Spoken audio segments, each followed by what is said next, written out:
जी हाँ, आपने बिल्कुल सही पढ़ा। थंबनेल में union 2022 union budget presented by finance minister Nirmala Sitharaman. नमस्कार दोस्तों, मैं नीतीश कुमार, स्वागत है आप सभी का हमारे इस channel connect with world affair में। जैसे आप लोग बिल्कुल सोच रहे होंगे कि ये आर्टिकल द हिंदू का है, जो कि द हिंदू का आर्टिकल है, न्यूज़पेपर है। 1 फरवरी का ये आर्टिकल 1 फरवरी को बजट सेशन ऑर्गेनाइज किया गया बाय द इंडियन गवर्नमेंट, भारतीय सेंट्रल गवर्नमेंट के द्वारा एक बजट सेशन प्रेजेंट किया गया 2022-23 का, जो कि 1 फरवरी को प्रेजेंट किया गया था। बट मैं I upload the video on 2 February because आप लोगों के लिए एक बहुत अच्छे मैंने वेज में इस वीडियो को सजाया। मैं आशा करता हूँ कि आप लोग मुझे कमेंट करके बताइएगा कि ये वीडियो आप लोग को कैसे, मतलब कि समझ में आया कि नहीं आया, बाकी वीडियो से आप लोगों को कैसा लगा। हम इस वीडियो में डिस्कस करने वाले हैं union budget presented by the finance minister Nirmala Sitharaman. Nirmala Sitharaman जो कि वित्त मंत्री है, उनके द्वारा यूनियन बजट प्रेजेंट किया गया। अब आप लोग सोचेंगे ये यूनियन बजट क्या होता है। सो बहुत लोगों ने यूट्यूब पे इस वीडियो को स्क्रॉल डाउन कर दिया होगा, लेकिन बहुत लोगों ने इस वीडियो पे क्लिक किया होगा। मैं उन लोगों को दिल से धन्यवाद देना चाहता हूँ कि आप लोगों को अपने भारत देश से मतलब है। सो मतलब कि आप लोग सोच रहे हो कि हमें क्या जरूरी है यूनियन बजट के बारे में जानने का। ये सब काम इंडियन गवर्नमेंट का है, बजट हम लोग क्यों जाने, ये काम इंडियन गवर्नमेंट का नहीं। अगर आप लोग को जरूर इच्छुक रहना चाहिए अपने भारत के इकोनॉमिक्स के बारे में जानने के लिए कि हमारे भारत की इकोनॉमिक क्या है, हमारा भारत किसमें कितना इन्वेस्ट कर रहा है, कितना टैक्स हम पे कर रहे हैं, कितना मतलब कि हमारा मतलब इनकम सोर्स हो रहा है, कितने इनकम पे कितना टैक्स पे करना है, कितना इकोनॉमिक है, कितना इन्वेस्टिंग है, किस सेक्टर में भारत कितना एक्सपेंड कर रहा है, डिफेंस सेक्टर में कितना एक्सपेंड किया, एजुकेशन सेक्टर में कितना एक्सपेंड किया। ये सब एक भारतीय को जानने का अधिकार है। अब डायरेक्टली आप जाके फाइनेंस मिनिस्टर से थे, देखिए ये सब फाइनेंस मिनिस्टर कंट्रोल करती है, देख रहे होंगे यहाँ पे। ये सब कौन कंट्रोल करता है? Finance minister. Present finance minister Nirmala Sitharaman. देखिए अब आप डायरेक्ट तो जाके पूछ नहीं सकते, आप आम जनता जाके डायरेक्ट तो पूछ नहीं सकते एक इतने बड़े पार्टी से, इतने बड़े मिनिस्टर से कि आप हमें बताइए कि इंडिया की इकोनॉमी क्या रही, कितना इन्वेस्ट आपने किया, एजुकेशन सिस्टम पे आपका कितना डिपॉजिट रहा है, ये मतलब हेल्थ सेक्शन पे आपका कितना डिपॉजिट रहा है, ये तो आप लोग डायरेक्ट नहीं पूछते। लेकिन हमारे इंडियन गवर्नमेंट, ये इंडियन कॉन्स्टिट्यूशन में राइट है कि हर एक नागरिक को भारत के बारे में क्या हुआ क्या गया जानने का अधिकार है। तो इसीलिए इंडियन गवर्नमेंट एक बजट सेशन प्रेजेंट करती है हर साल। उस साल के बजट में को दिखाने के लिए हमारे भारत के नागरिकों को सामने पेश करती है। मतलब हर साल ये बजट सेशन होता है। ये 2022 में पहला बजट सेशन नहीं हुआ, हर साल 2021 में भी हुआ था, 2020 में। ये चलता आ रहा है, जिससे आप लोगों को पता चलता है कि हमारी गवर्नमेंट कहाँ कितना इन्वेस्ट कर रही है। So without any delay we start the topic. देखिए हम इसमें जानने वाले हैं union finance minister Nirmala Sitharaman. You know that कि फाइनेंस मिनिस्टर का मतलब होता है वित्त मंत्री, जो कि आपके भारत का आय और सोर्स का सब जितना भी इनकम है भारत का, इन्वेस्टमेंट, सब किसके रिकॉर्ड में रहता है? फाइनेंस मिनिस्टर निर्मला सीतारमण, जो कि प्रेजेंट में है। The present the union budget 2022 फरवरी 1 को रिप्रेजेंट किया गया। She said that the budget proposal for the financial year rest of health, wellbeing, infrastructure. देखिए ये बजट सेशन रहा हेल्थ के लिए, वेलबींग के लिए, इंफ्रास्ट्रक्चर के बारे में, इंक्लूडिंग डेवलपमेंट के बारे में, एनर्जी ट्रांसमिशन के बारे में, एनर्जी ट्रांसमिशन, फिर से क्लाइमेट एक्शन के बारे में, financing of investment, minimum government maximum governance, India economic growth, मतलब इंडिया का इकोनॉमिक ग्रोथ एस्टिमेट किया गया 9.2%। इंडिया का इकोनॉमिक ग्रोथ किया है, ठीक है। ये बहुत ही खुशी की बात है आप लोग के लिए कि इंडिया का इकोनॉमिक 9.2% ग्रो किया 2020-21 के मुताबिक, to be highest among all large economics. जितने भी इकोनॉमिक्स आज तक हुए उसमें सबसे बड़ा है, ठीक है। 9.2% की वृद्धि हुई है, जिसमें 60 लाख नए jobs to be created under the productivity linked incentive scheme in 14 sector, 14 sector में, ठीक है। देखिए आप लोग को पता होगा कि अभी तो आप लोग को 3 सेक्टर के बारे में बता दो, प्राइमरी, सेकेंडरी एंड टर्सरी, जिसमें कि आप लोग को 14 सेक्टर में 60 लाख न्यू जॉब्स को क्रिएट किया गया है। सो इसमें नेक्स्ट आप लोग का है कि आप लोग सोच रहे होंगे कि हम क्यों जाने बजट सेशन के बारे में। तो आप लोग इस फिगर से अंदाज लगा सकते हैं कि क्या क्यों जरूरी है आप लोगों को बजट सेशन के बारे में। Is a boy cleaned the floor while watching the live telecast Finance Minister Nirmala Sitharaman budget speech at showroom in Mumbai on Tuesday। देखिए ये शोरूम है, टीवी का शोरूम होगा, ठीक है, इलेक्ट्रॉनिक शोरूम है, जिसमें ये जो स्वीपर है, एक स्वीपर बॉय है जो निर्मला सीतारमण का लाइव टेलीकास्ट देख रहा है बजट सेशन के ऊपर। कल 1 फरवरी को हर एबीपी न्यूज, डीडी नेशनल, हर जगह पूरे न्यूज चैनल पे यही चल रहा था एक उनकी बजट सेशन 2022 का क्या रहा था। एक नौकर को इच्छा है अपने भारत के बजट के बारे में जानने की, अपने भारत के इकोनॉमिक के बारे में जानने के लिए, तो आप लोग को क्यों आप लोग को भी इच्छा होना चाहिए अपने इकोनॉमिक्स, अपने बजट के बारे में जानने, भारत के बजट के बारे में जानने की। तो आप लोग ये देखे होंगे निर्मला सीतारमन के हाथ में इस रेड कलर का पाउच। अब आप लोग ये सोचे कि इस रेड कलर के पाउच में क्या था। देखिए मेनली इस रेड कलर के पाउच में, जिसमें आप लोग को एक एम्बलम भी दिखा हुआ है, एम्बलम, ठीक है, नेशनल एम्बलम, इसके अंदर है टैबलेट जिसमें हर इस 2022-23 का रिकॉर्ड है। उस टैबलेट के अंदर जितना भी बजट है उस टैबलेट के अंदर रिकॉर्ड है 2022-23 का। Union finance minister Sitharaman with a folder case containing the union budget 2023 on February 1, 2022। देखिए इस केस में क्या है, जो निर्मला सीतारमन के हाथ में जो फोल्डर केस है उसमें यूनियन बजट 2022-23 के हर इंफॉर्मेशन है। इसके अंदर एक टैबलेट फोन है जिसमें ये सब इंफॉर्मेशन कलेक्ट है 2022 और 23 के। तो नेक्स्ट आप ये जो बजट सेशन है 2022-23 का, देखिए बजट सेशन क्या होता है कि मतलब 31 ये तो स्टार्ट हुआ था जनवरी 31 से। बजट सेशन 31 जनवरी से स्टार्ट हुआ था। Of the parliament commanded on 31 January. President Ramnath Kovind ने एड्रेस किया था। प्रेसिडेंट रामनाथ कोविंद पार्लियामेंट गए और 31 जनवरी से इस बजट सेशन की शुरुआत हुई थी। The first part of the union budget session जो 31 जनवरी को हो चुका है, of parliament will be held from 31 जनवरी, जो कि चलेगा 11 फरवरी तक। ये बजट सेशन बहुत ही लंबा चलता है, 31 जनवरी से 11 फरवरी तक। ये पहला बजट सेशन था। अब इसका सेकंड पार्ट भी आने वाला है। सेकंड पार्ट भी होगा बजट सेशन का, जो कि टेक फ्रॉम मार्च 14 टू अप्रैल 8, मार्च 14 मार्च से अप्रैल 8 तक इस बजट सेशन को चलाया जाएगा, ठीक है। अभी तो आप लोग को जानना है कि 31 जनवरी से लेकर 11 फरवरी तक जो बजट सेशन हो रहा है, ये किसने शुरू किया था, आप लोग को याद रहना चाहिए, प्रेसिडेंट रामनाथ कोविंद ने किया। एड्रेस कहाँ पे, पार्लियामेंट में इसकी शुरुआत हुई 31 जनवरी 2022 को, जो कि खत्म होगा February 11, 2022 को। ये पहला बजट सेशन था।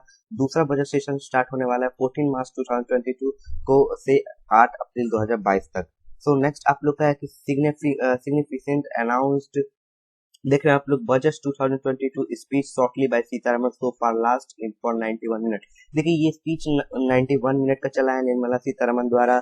ये जो बजट सेशन का स्पीच 91 मिनट का चला है। The longest budget speech was presented by current finance minister Sitharaman in 2020। देखिए 2022 का जो लॉन्गेस्ट स्पीच नहीं रहा है, जो फाइनेंस मिनिस्टर ने लॉन्गेस्ट स्पीच दिया था 2020 का बजट सेशन के ऊपर, जो 2020 में लॉन्गेस्ट स्पीच दिया था उसका टाइम ड्यूरेशन था 2 घंटा 17 मिनट का। 2 घंटा 17 मिनट का ये टाइम ड्यूरेशन था जब 2020 में बजट सेशन हुआ था, तो उस समय 2 घंटा 17 मिनट लगा था। लेकिन 2022 में जो बजट सेशन हुआ इसमें सिर्फ और सिर्फ 91 मिनट लगा है इस बजट सेशन को खत्म होने में। आप लोग देख सकते हो कितना बड़ा अंतर है।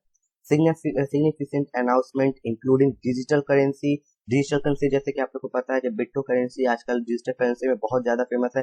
इसको भी भारत ने मतलब लीगल कर दिया। बहुत लोग को कंफ्यूजन था कि जो बिट्टो करेंसी है इंडिया में लीगल है या इनलीगल, तो इसमें इसको भी डिस्क्राइब किया गया है बिट्टो करेंसी। डिजिटल करेंसी का मतलब बिट्टो करेंसी का है, ठीक है। E passport and sleeve of infrastructure project. जितने भी ये प्रोजेक्ट है इंफ्रास्ट्रक्चर, प्रधानमंत्री का कुछ प्रोजेक्ट है प्रधानमंत्री द्वारा, उन सब प्रोजेक्ट के ऊपर चर्चा की गई है। एडिबल ऑयल के ऊपर चर्चा की गई। देखिए ये यहाँ पे बताना चाह रहे हैं कि किस किस टॉपिक के ऊपर चर्चा की। मैं उस हर टॉपिक के ऊपर पार्टिकुलर की आइडियाज बनाया हूँ। आप लोग थोड़ा वेट कीजिए। वीडियो के अंत में एक मैंने मतलब कि छोटा सा प्रेजेंटेशन, द हिंदू का ये प्रेजेंटेशन था, लेकिन मैंने अब आपको प्रोवाइड किया है ताकि आप लोग समझ सको। एकदम बहुत छोटा सा वीडियो क्लिप है, 4 मिनट का वीडियो क्लिप है। वीडियो के एंड में आप लोग को मिल जाएगा, मतलब वीडियो खत्म होगा तो वो वीडियो क्लिप स्टार्ट हो जाएगा, जो कि 4 मिनट का है, जिसमें जितने भी बजट सेशन हुए वो 4 मिनट में हमने कवर करने की कोशिश की है। जैसे कि आप लोग देख रहे हैं 91 मिनट के इस बजट सेशन को हमने 4 मिनट में कवर किया है, ठीक है, जो कि लास्ट में वीडियो के मैं आप लोग को दिखाऊंगा। Electronics, imitation jewelleries, polished diamond, ठीक है, आर टू बी चीपर। ये सब क्या हुए, सस्ते हो गए। देखिए जितने भी ये एडिबल ऑयल है, वेयरेबल इलेक्ट्रॉनिक्स है जो कि हम लोग इलेक्ट्रॉनिक्स यूज करते हैं, इमिटेशन ज्वेलरीज में जितने भी ज्वेलरीज है, पॉलिश डायमंड जो कि डायमंड पॉलिश, जितने पॉलिश डायमंड है ये क्या हो गए, सस्ते हो गए हैं। फिस्कल ट्रिप 6.9% ऑफ जीडीपी, ठीक है, 6.9% जीडीपी हुआ है। Tax relief announce to persons with distributors, no change for sonic income tax tech। देखिए ये तो थोड़ा आप लोग सोचोगे कि मतलब अच्छा अच्छा बात नहीं है, टैक्स में कोई रिलीफ नहीं मिला, टैक्स जैसा पहले था वैसा ही रहा है। देखिए निर्मला सीतारमण से बात की गई थी टैक्स के बारे में, लेकिन ये इम्पॉसिबल था, टैक्स को हटाना एक बहुत ही मुश्किल काम है। अगर टैक्स हट जाएगा तो इंडियन गवर्नमेंट कैसे इतने बड़े कंट्री को चलाएगी। With Nirmala Sitharaman budget presentation lasting for about 1 hour 31 minutes, 1 घंटा 31 मिनट का चला है। अगर देखा जाए मिनट के हिसाब से तो 91 मिनट का, जो कि ट्यूसडे को हुआ, आज वेडनेसडे है। The finance minister budget speech this year become the shortest ever since 2099।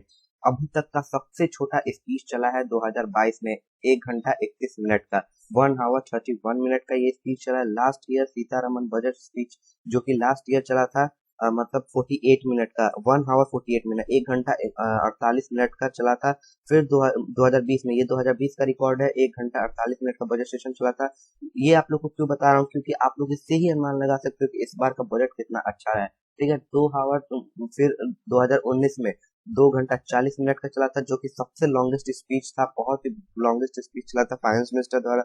In the year before that the speech was 2 घंटा 17 मिनट। जितने भी बजट सेशन हुए हैं वो 2 घंटा 17 मिनट ऐसे ही कुछ हुए हैं, लेकिन इस बार का 1 घंटा 31 मिनट का बजट सेशन हुआ है। देखिए अब स्टार्ट करते हैं हम लोग बजट सेशन में क्या क्या बातें हुई, क्या क्या चेंजेस हुए हैं। ठीक है, वीडियो थोड़ा लंबा हो सकता है, बट आप लोग को एक लंबे से वीडियो में एक बहुत अच्छी जानकारी मिल जाए, इससे अच्छा आप लोग को क्या चाहिए। तो अभी तक वीडियो को, चैनल को सब्सक्राइब नहीं किया तो चैनल को सब्सक्राइब करिए, नोटिफिकेशन ऑन कर दीजिए ऐसे करंट अफेयर पाने के लिए। ठीक है, इंफ्रास्ट्रक्चर, इंफ्रास्ट्रक्चर क्या होता है, जैसे कि क्या क्या बिल्ड किए जाएंगे 2022-23 में, 2022-23 में क्या क्या बिल्ड करने का प्रोग्राम है भारतीय सरकार द्वारा, सेंट्रल गवर्नमेंट द्वारा। ठीक है, भारतीय सरकार सेंट्रल गवर्नमेंट द्वारा। ठीक है, national highway network to be expanded by 25,000 kilometre in 2022-23। National highway को एक्सपेंड किया जाएगा 25,000 किलोमीटर तक। ठीक है, 25,000 किलोमीटर तक नेशनल हाईवे को एक्सपेंड किया जाएगा। सेकंड आप लोगों का आया है कि national master plan on expressway will be formulated in 2023। देखिए जो एक्सप्रेस वे है उस पे एक नेशनल मास्टर प्लान आएगा, फॉर्मुलेट किया जाएगा। फिर तीसरा आप लोग का 400 new generation Vande Bharat train to be manufacture in next 3 year. अगले 3 सालों में 400 न्यू जनरेशन जो वंदे भारत ट्रेन, आप लोग को पता है कि बनारस से चल रही है वंदे भारत ट्रेन, बनारस स्टेशन से इसका मतलब कि ओरिजिन है, वहां से स्टार्ट होती है वंदे भारत, जो कि न्यू अभी मतलब जनरेशन की ट्रेन रही है भारत में। 400 और मतलब कि बनाए जाएंगे नेक्स्ट 3 सालों में। 60 kilometre of ropeway projection under the पर्वतमाला प्रोजेक्ट, 60 किलोमीटर का रोपवे प्रोजेक्शन है। कहाँ पे? पर्वतमाला प्रोजेक्ट है ये, इस प्रोजेक्ट का नाम है पर्वतमाला प्रोजेक्ट, जो कि पर्वतमाला के ऊपर है। 60 किलोमीटर का रोपवे प्रोजेक्ट है। फिफ्थ है कि metro system multi modal connectivity, metro system को मल्टी मॉडल कनेक्टिविटी दिया जाएगा।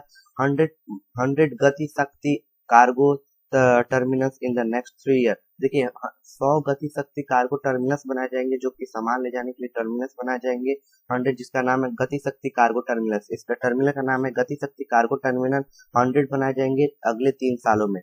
ठीक है, पीएम गति शक्ति national master plan at cost of 20,000 crore. ठीक है, पीएम गति शक्ति नेशनल मास्टर प्लान है, जो कि है जिसका कॉस्ट है 20,000 करोड़। सरकार आप लोगों को खुल के बताती है कि हम कहाँ कितना एक्सपेंड करने वाले हैं, कितना डिपॉजिट करने वाले हैं, कितना इनकम है, कितना टैक्स पे करना है, ये सब आप लोग को सरकार खुल के बताती है। इस बजट सेशन को हेल्प करने का यही मोटिव रहा कि अगर अब हर एक नागरिक को बुला के बताना अपने भारत के बारे में ये संभव नहीं है, और हम हमारे पास, हम आम आदमी के पास इतना पावर नहीं कि हम डायरेक्ट फाइनेंस मिनिस्टर से जाके पूछ सकें कि क्या रहा इस बार का इकोनॉमिक ग्रोथ। इसलिए सरकार खुद भारत के नागरिकों के सामने ये सब अदा करती है। नेक्स्ट आप लोग का है कि एग्रीकल्चर, इससे कोई भारत सरकार को बेनिफिट नहीं है, कोई आप लोग सोचेंगे बीजेपी अपना मतलब कि दिखाना चाहती है कि हमारे हमारे पॉलिटिक्स में, मतलब हमारे शासन काल में इतना अच्छा ग्रोथ हुआ है। हाँ, हुआ तो है, बीजेपी के शासन काल में ग्रोथ हुआ है, लेकिन इसका पॉलिटिशियन से कोई रिलेशन नहीं है। ठीक है, ये मतलब कि बिल्कुल आप लोग पॉलिटिशियन के नजर से नहीं देखिएगा ये। और देखिए अब एग्रीकल्चर में भी बढ़ोतरी हुई है। प्रोक्यूरमेंट ऑफ वीट, देखिए procurement of wheat, paddy, kharif and rabi crop wheat और पैडी का प्रोक्यूरमेंट हुआ है बेनिफिटिंग ओवर 1 करोड़ फार्मर, जो कि 1 करोड़ फार्मर को बेनिफिट होने वाला है। ठीक है, wheat, paddy, kharif and rabi crop का प्रोसमेंट हुआ है, जिसका बेनिफिट भी होने वाला है 1 crore farmer, 1 crore Indian farmer को उसका बेनिफिट होने वाला है। दूसरा है कि NABRD to facilitate fund with blended capital to finance startup for agriculture and rural enterprises। अब जैसे कि आप लोगों को एग्रीकल्चर में स्टार्ट करना है, ठीक है, आप लोग को एग्रीकल्चर खेती करनी है, कोई रूरल एंटरप्राइजेस है, उसमें आप लोगों को NABRD की तरफ से एक फैसिलिटीज की गई है कि आप लोग को फंड दिया जाएगा, जो कि ब्लेंडेड कैपिटल टू फाइनेंस मतलब कि आप लोग को जितना इनकम के तौर पे सरकार आप लोग को मदद कर सकती है, आपको मदद करेगी, फंड देगी। ठीक है, कैपिटल टू फाइनेंस स्टार्टअप, आप अपने अपने बिजनेस एग्रीकल्चर या रूरल एंटरप्राइजेस को स्टार्ट करने के लिए, ये एग्रीकल्चर के सेक्टर में ये सब मतलब सिस्टम प्रोवाइड हो रहा है। तीसरा आप लोग का कि 2 लाख करोड़ हुआ direct payment for minimum support price. ठीक है, देखिए सरकार की तरफ से मिनिमम सपोर्ट प्राइस रखा जाता है। मिनिमम सपोर्ट प्राइस क्या होता है, तो मैं आप लोग को बता दूं कि फार्मर को ये फैसिलिटीज दी जाती है कि वो अपने अनाज को, अपने ग्रेन को सरकार के पास जमा करे, किस न एक मिनिमम सपोर्ट प्राइस सरकार की तरफ से रखा जाता है। देखिए, तो आज 2 लाख करोड़ हुआ डायरेक्ट पेमेंट। ठीक है, 2 लाख करोड़ डायरेक्ट पेमेंट करेगी मिनिमम सपोर्ट प्राइस के लिए। चौथा है आप लोग का chemical free natural farming to be promoted across the country। Chemical free मतलब कि केमिकल फ्री, जैसे कि आप लोग बात जानते हैं कि केमिकल फ्री कितना पॉइजनस होता है हम लोग के लिए, कितना जहरीला हो सकता है केमिकल फार्मिंग, इसलिए उसको अब नेचुरल फार्मिंग में कन्वर्ट किया जाएगा to be promoted across the country. पूरे कंट्री में नेचुरल फार्मिंग प्रमोट किया जाएगा। केमिकल फार्मिंग को बैन किया, केमिकल फार्मिंग और नेचुरल फार्मिंग को केमिकल फार्मिंग को बैन नहीं किया जाएगा, मैं गलती हो गया था, केमिकल फ्री बनाया जाएगा। केमिकल को अब बैन किया जाएगा, खेत से हटाया जाएगा, आप लोग को नेचुरल फार्मिंग प्रोवाइड किया जाएगा across the country of farmer. ठीक है, अब ये सिर्फ फार्मर लोगों के लिए है जो एग्रीकल्चर सेक्टर से रिलेट करते हैं, उनके लिए है। 2022 बी ईयर ऑफ मिलेट। ठीक है, 2022 जो है ईयर ऑफ मिलेट के नाम से जाएगा। Support for post harvest value addition for millet production. Millet product जो है आप लोग को, मिलेट मतलब की प्रोडक्ट है उसके, जैसे कि आप लोग का हो गया बाजरा, हो गया मकई, हो गया, ये सब क्या है, मिलेट्स है। 2022 को ईयर ऑफ मिलेट में आ जाएगा, उसमें बहुत सपोर्ट किया जाएगा पोस्ट हार्वेस्ट वैल्यू एडिशन। ठीक है, छठा है आप लोग को यूजिंग किसान drones for crop assessment and spraying of pesticide. देखिए, एक ड्रोन आप लोग को मैं बता दूं कि किसान के लिए एक ड्रोन बनाया गया है, किसान ड्रोन।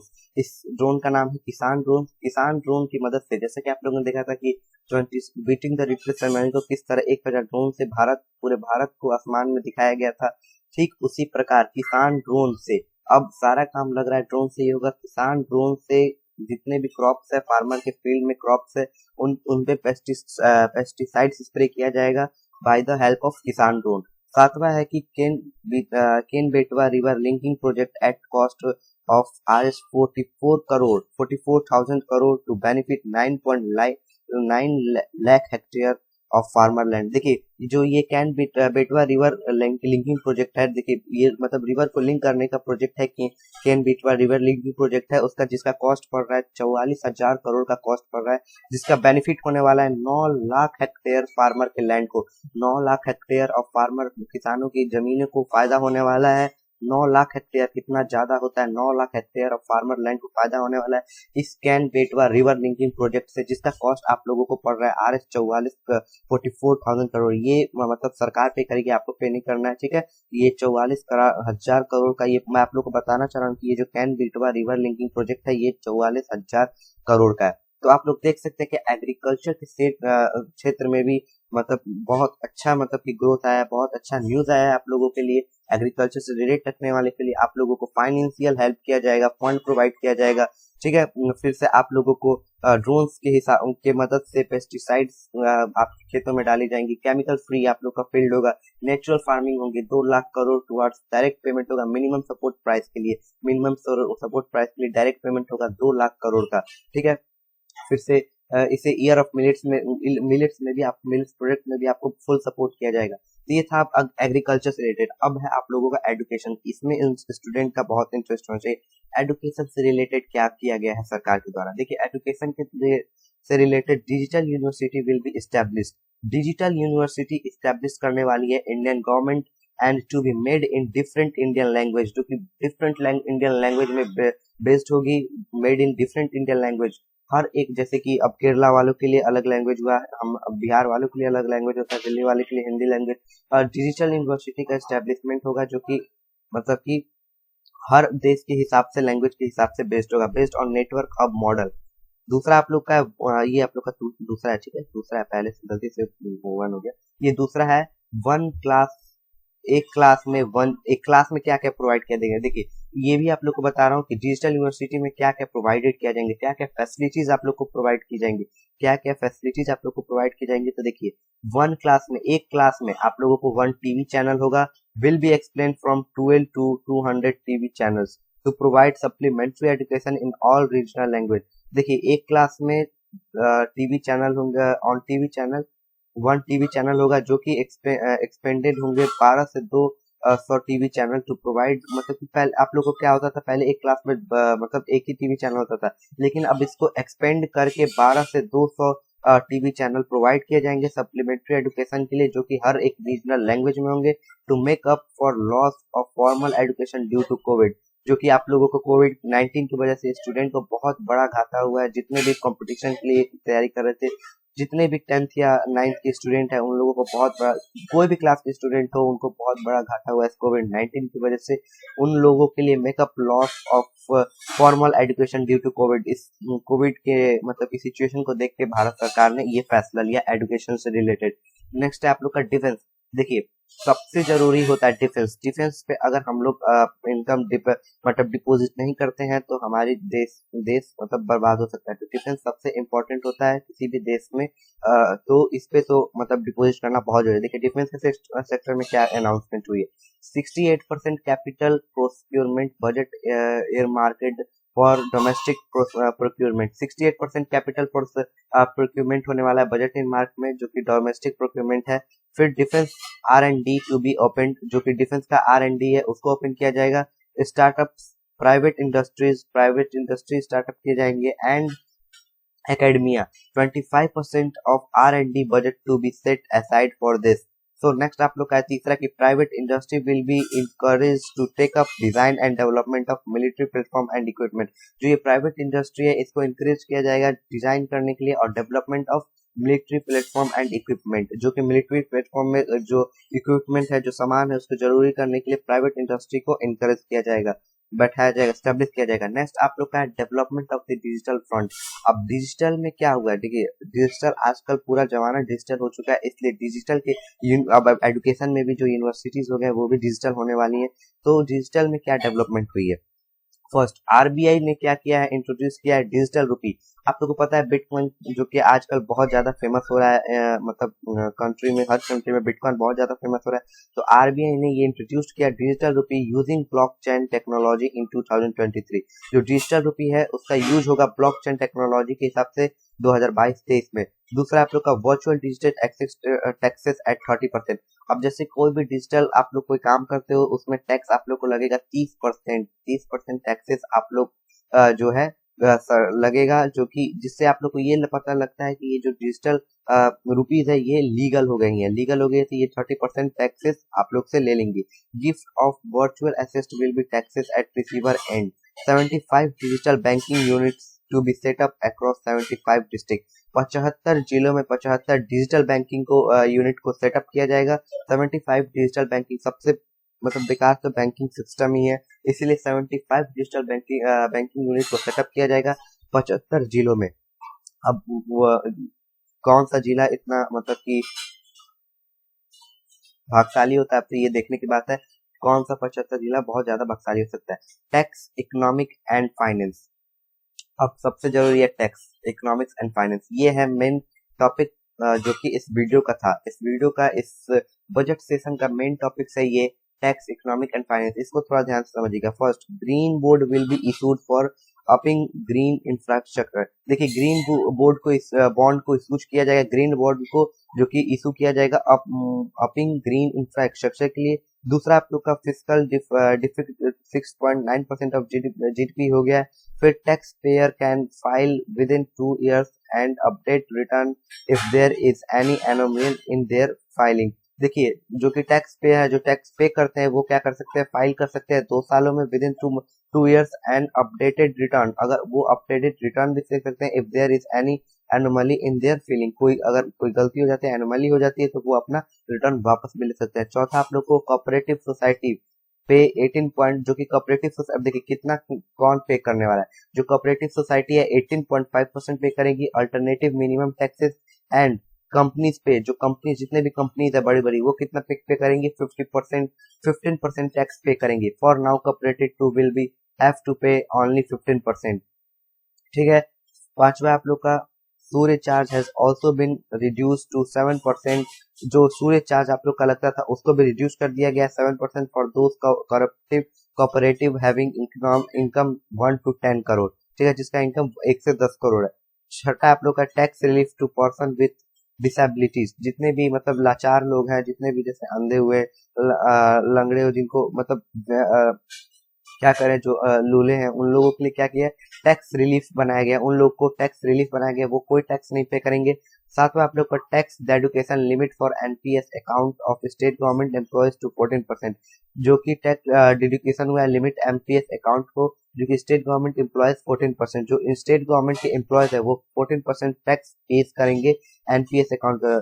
आठवां है आप लोग का virtual digital asset will be brought under tax regime, तो वर्चुअल डिजिटल असिस्ट को ब्राउट किया गया अंडर टैक्स रेगनी में। नौवा आप लोग को long term capital gain surcharge will be kept at 15%। 10वां है custom duty on cut and polished diamond reduce to 5%, जो कस्टम ड्यूटी है कट ऑन कट और पॉलिश डायमंड के ऊपर उसको रिड्यूस किया गया 5%। फिर custom duty on imitation duty slashed, जो कस्टम ड्यूटी इमिटेशन पे उसको स्लैश्ड किया गया है, अभी स्लैश्ड है कुछ पता नहीं है।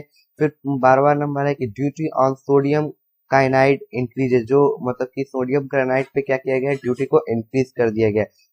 13वां है duty on umbrellas raised at to 20%, जो अम्ब्रेला रेज पे ड्यूटी थे उसको रेज कर दिया गया, बढ़ा दिया गया 20%। 14वां आप लोग का steel scrap duty extended for another year. 15 anti-dumping on stainless steel is being reworked, deputy reduced on shipping agriculture 16। देखिए ये 16 मतलब स्टेप लिए गए हैं आप लोगों के लिए, जो कि टैक्स, इकोनॉमिक एंड फाइनेंस को क्लियर करती है। नेक्स्ट आप लोगों का है हेल्थ एंड सैनिटेशन। देखिए स्वास्थ्य के लिए क्या किया गया, स्वास्थ्य की सुरक्षा के लिए क्या किया गया कोविड-19 के केस को लेकर। सो फर्स्ट आप लोग को national digital health ecosystem be rolled out, क्या किया गया, नेशनल डिजिटल हेल्थ इकोसिस्टम को रोल्ड आउट किया गया। दूसरा आप लोग को national tele mental health program to be setup focus on mental health, जो भी मेंटल हेल्थ है उनके लिए क्या एक प्रोग्राम सेटअप किया गया, उसके ऊपर फोकस किया गया, जिसका नाम है national tele mental health program. तीसरा आप लोग का 23 tele mental health center of excellence 23 tele mental health center बनाया गया एक्सीलेंस। चौथा आप लोग को integrated benefit for to women and children throughout mission, मतलब इंटीग्रेटेड बेनिफिट दिया गया है वुमेन को, बच्चों को, मतलब कि जो कि इन बेनिफिट्स है कुछ सरकार की तरफ से बेनिफिट्स है जो कि बच्चों को और औरतों को, महिलाओं को दिया गया थ्रू एक मिशन स्टार्ट किया गया जिसका नाम है शक्ति मिशन, मिशन ऑफ वात्सल्य सक्षम आंगनवाड़ी एंड पोषण। ठीक है, पोषण 2.0। देखिए जो गांव की औरतें हैं, बच्चे हैं, उन लोगों को क्या किया गया, बेनिफिट प्रोवाइड किया गया भाई थ्रू अ मिशन, एक मिशन के द्वारा, जिस मिशन का नाम है शक्ति मिशन। याद रखिए शक्ति मिशन के द्वारा मिशन वत्सल्य सक्षम आंगनवाड़ी मिशन। देखिए आंगनवाड़ी के बदौलत भी आप लोगों को आपको इंग्रेडिएंट्स मिलेंगे, बेनिफिट्स मिलेंगे बच्चों और औरतों को। एंड पोषण, जो कि आप लोग को पोषण मिलेगा, दवाई हुआ, मतलब कोरोना वायरस का जैसा टीका हुआ, आप लोग जानते होंगे, आप लोग के आसपास के आंगनबाड़ी सेक्टर में कोरोना का टीका मिलता होगा आपके बच्चों को, औरतों को। ठीक है, पोषण मिलता है, जो कुछ भी हुआ खाने का, हॉर्लिक्स बिस्कुट, तो ये सब मिलेंगे by the through a mission, एक मिशन के द्वारा। फिर आप लोग का पांचवा 60,000 crore allotted to cover 3.8 crore household in 2022 under Har Ghar Nal जल। देखिए हर घर नल जल जो प्रोग्राम स्टार्ट हुआ था बाय द इंडियन गवर्नमेंट कि हर घर में एक नल होना चाहिए, जिसमें 7,000 करोड़ अलॉटेड कवर किया गया, जिसमें 3.8 करोड़ घर को कवर किया जाएगा, हाउस होल्ड को कवर किया जाएगा। 60,000 करोड़ का ये प्रोग्राम है। तो इसी के साथ ये वीडियो अब कंप्लीट होती है। नेक्स्ट आप लोग को मैं एक वीडियो क्लिप दिखाने वाला हूँ, जिसमें आप लोगों को 4 मिनट के वीडियो क्लिप में ये पूरा इंफॉर्मेशन कैप्चर किया गया है। ये द हिंदुस्तान का, मैं पहले बता देता हूँ, ये द हिंदुस्तान का वीडियो क्लिप है, हमने आपको शो किया है। तो ध्यान से देखिएगा इस वीडियो क्लिप में। आप लोग चाहे तो इसको नोट भी कर सकते हैं, जो यूपीएससी के एस्पिरेंट है, एनडीए के एस्पिरेंट है, इसको नोट कर सकते हैं। ये बहुत बड़ा करंट इशू है, करंट अफेयर है, जो अब मैं बता दूं, अगला जो मतलब बजट सेशन होने वाला है मार्च में स्टार्ट होगा। तो आज के लिए बस इतना ही। मिलते हैं आप लोग को नेक्स्ट वीडियो में एक नए करंट इश्यूज के साथ। Thank you and have nice day. जय हिंद, जय भारत। तब तक ये वीडियो देख के जाएगा, वीडियो खत्म नहीं होगा तब तक नहीं जाएगा।